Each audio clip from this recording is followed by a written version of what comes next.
Hi everyone, today we're going to be talking about this Roblox error that people get. Cannot continue installation because another Roblox Studio installer is running.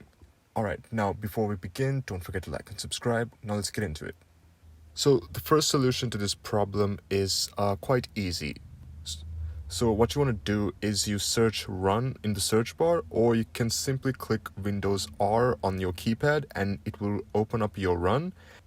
And here what you want to write is %local app data %, and then click OK. Now you will go to your local folder in Windows C, and here you want to go and find the Roblox folder.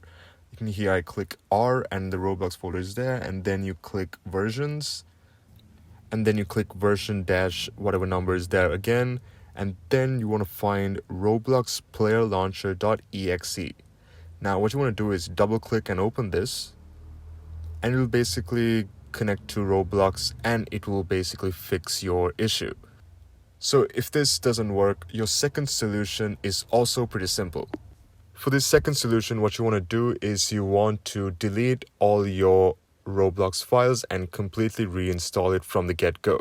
So to do this, you type in run again on the Windows search bar, or you simply click Windows key and R on your keyboard, and it'll basically open up the run. And this time what you want to write is %temp%, and then hit OK. And here it will basically open the temporary files of Roblox which you also want to delete.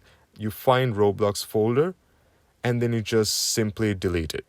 And once that is done, you close Windows Explorer and then you type in run again, and this time you type in %local app data % again, and then you delete the Roblox files from here as well.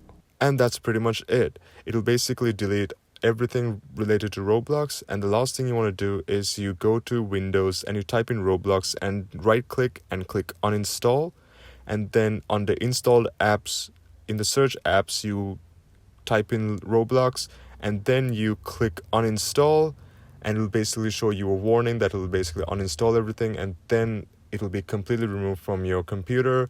And then what you want to do is you download Roblox Player and reinstall it on your PC, and it will basically fix the problem for you. Now I hope this guide will help you guys. If you get an error similar to this one, I hope this helps. Thank you for watching.